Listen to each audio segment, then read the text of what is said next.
Un enfant qui fait de la musique un peu tous les jours, ça n'a plus rien à voir dans sa vie avec ses habitudes. C'est vrai que dans un orchestre, on apprend tout. On apprend à vivre ensemble, on apprend à respecter les autres, on apprend à se respecter soi-même aussi. Et ça, c'est une chose très très importante. Bonjour, mon nom est Jean-Claude de Calonne. Je suis président de cette belle association Passeurs d'Art qui s'appelle aujourd'hui Tutti Passeurs d'Art. Aujourd'hui, je vais vous raconter un petit peu comment tout ça s'est passé. L'histoire a débuté il y a quand même pas mal de temps. Je suis luthier, luthier en instrument à vent, mais j'ai toujours été passionné par la pédagogie. Et je me suis toujours demandé pourquoi on n'allait pas plus loin dans les pédagogies collectives. C'est quelque chose qui m'a toujours intéressé.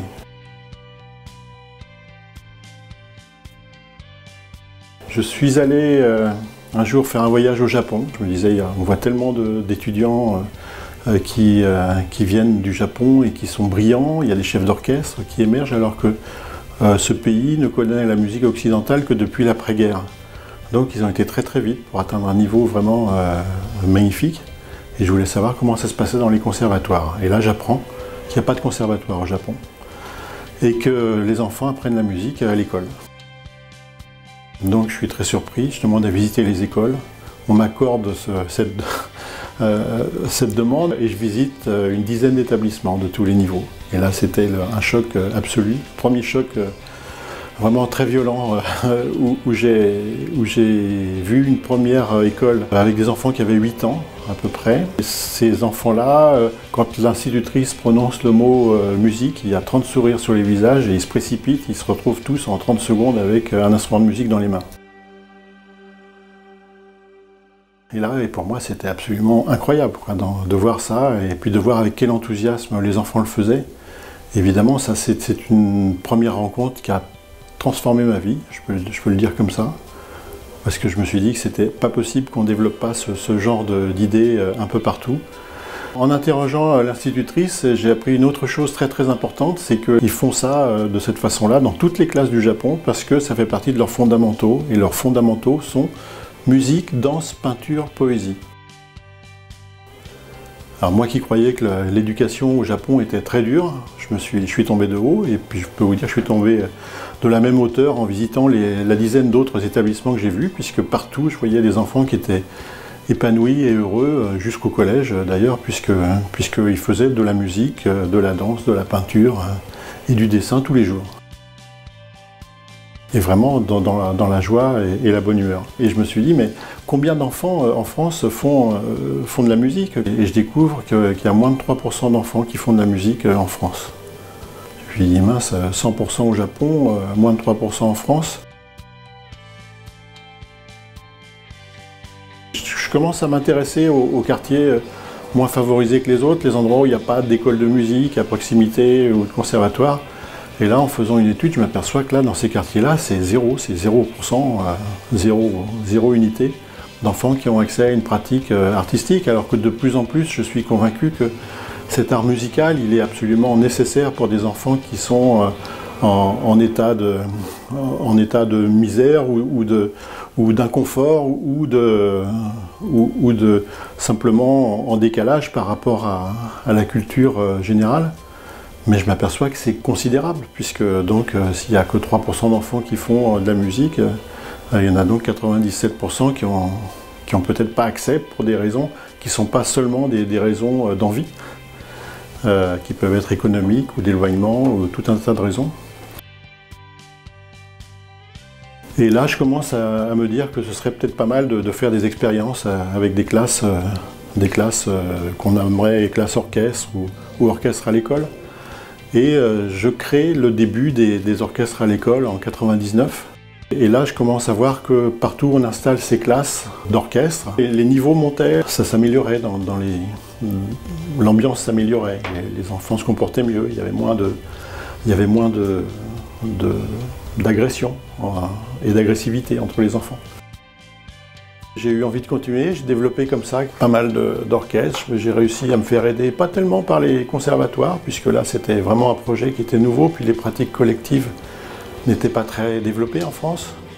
Et c'était quelque chose qui était un petit peu trop nouveau pour que ça puisse être accepté par les conservatoires. Donc j'ai quand même fait. Voilà. J'ai quand même développé quelques orchestres, je m'arrangeais avec les mairies et puis avec quelques écoles de musique quand même, où on allait chercher les professeurs qui devaient intervenir dans les écoles. Il fallait que les professeurs viennent dans l'école pour que ça puisse être vraiment dans le cursus habituel. Voilà, il y avait un système qui s'était installé. 3 heures par semaine, on faisait de la musique. 1 heure par pupitre, et puis 2 heures en répétition d'orchestre complet. Et puis ça s'est développé comme ça, d'une manière assez importante. Ça s'est assez vite développé. J'avais l'impression, quelques années plus tard, d'avoir inventé le plus beau système du monde. Partout dans les écoles, les choses vont mieux. Partout où on s'est installé, les choses enfin, il y a beaucoup de calme qui s'est installé, il y a beaucoup de sérénité qui est arrivée. Les profs de musique qui interviennent commencent à comprendre la valeur que ça peut avoir de faire cette pratique collective. Parfois, les élèves des classes orchestres avancent beaucoup plus vite que ce qu'ils avaient l'habitude de voir dans les conservatoires. C'est vrai qu'il y avait plus d'intensité aussi. 3 heures de musique, c'est mieux que 20 minutes de cours individuels chaque semaine devant un professeur. Et puis donc en 2006, là c'est l'autre choc de ma vie. Donc après avoir cru que j'étais le sauveur par le système musical, je découvre le modèle vénézuélien. Et là c'est un choc absolu, total, où je me dis mais j'ai rien inventé du tout, ils sont tellement en avance, ils vont tellement plus loin que ce que je fais que moi c'est de ça dont j'ai envie. J'ai envie qu'on aille jusque là, quoi. Voilà, j'essaye de remuer ciel et terre pour qu'on puisse faire des vrais projets qui puissent se développer.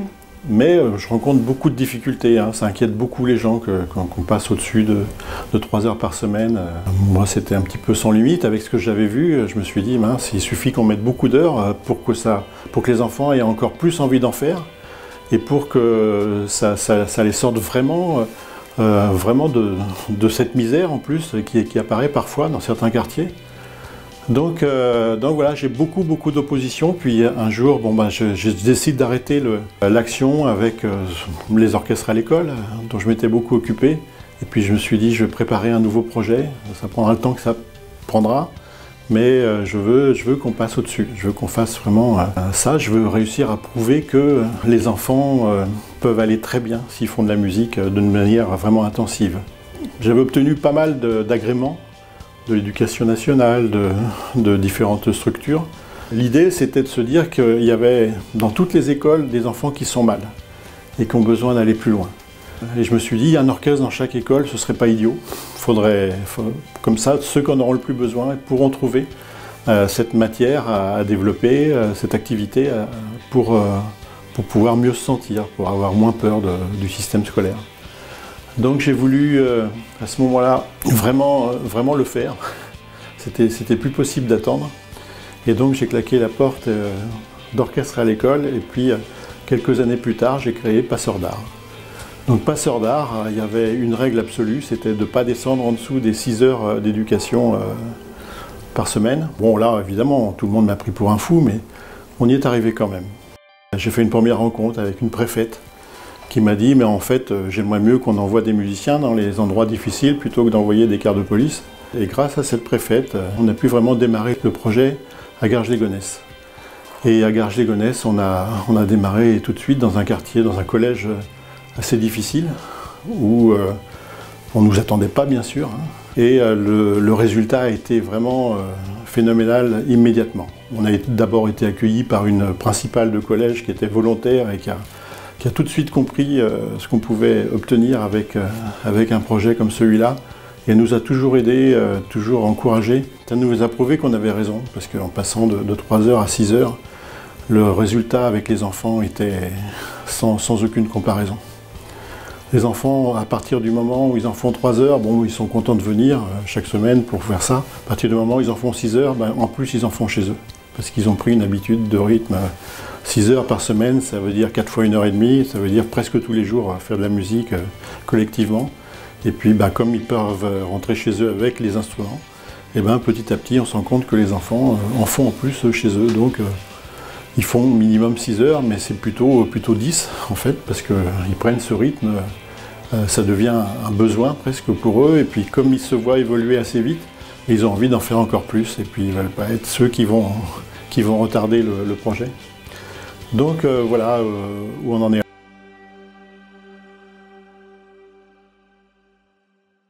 Aujourd'hui, Touti Passeur d'Art est présent dans 4 endroits en France, 2 en région parisienne et puis 2 en province. Il y a Bondy, il y a Garges-les-Gonesse, il y a la Bretagne avec Fougères et la région Méditerranée juste à côté de Marseille. Tous ces endroits ont vocation à grandir, mais ça ne va pas assez vite, bien sûr. Et puis, peut-être que dans l'idéal aussi, ce qu'on voudrait bien, c'est montrer un projet qui va encore beaucoup plus loin. Toujours sur ce modèle un petit peu rêvé qui nous vient du Venezuela, ce pays où il n'y a rien qui marche, mais qui a créé, inventé le plus beau système d'éducation sociale par la musique de la Terre. Une vraie grande première maison Touti Passeur d'Art à Paris ou tout proche. Ce serait vraiment quelque chose de formidable au milieu d'un quartier populaire qui pourrait toucher plusieurs écoles. On recevrait les enfants tous les jours après les cours, après l'école. De tout, il n'y a pas trop de limite d'âge, hein, mais on a aussi envie de développer des projets avec le handicap. On a aussi envie de développer la petite enfance. Et pour ça, on va faire venir une pédagogue extraordinaire qui vient du Venezuela pour pouvoir développer des projets de cordes avec les tout petits, à partir de 4 ans. Et là, on va montrer ce que c'est que la musique et combien elle peut faire du bien à tout le monde. On a toujours eu beaucoup de mal à trouver des subventions, je dirais, nationales. Alors on s'est projeté plutôt vers les mécènes privés. C'est grâce à eux qu'on réussit à avoir l'argent nécessaire pour pouvoir payer les professeurs, pour acheter les instruments. Alors bien sûr, on voudrait bien que ça change, parce qu'on voudrait bien aussi faire participer des ministères ou des institutions diverses et variées, y compris dans les villes ou les régions, où on pourrait trouver quand même un peu d'aide, parce qu'on s'occupe bien quand même de ces enfants qui changent radicalement leur scolarité grâce à des projets comme ceux-là. Mais on ne désespère pas, ça va finir par arriver quand ils vont se rendre compte à quel point on fait les choses bien. Bon, on est passé de passeur d'art à Touti Passeur d'Art quand même, qui signifie bien qu'on veut faire les choses ensemble et que Touti, ça veut dire ensemble. Et pour nous, ça veut dire ça.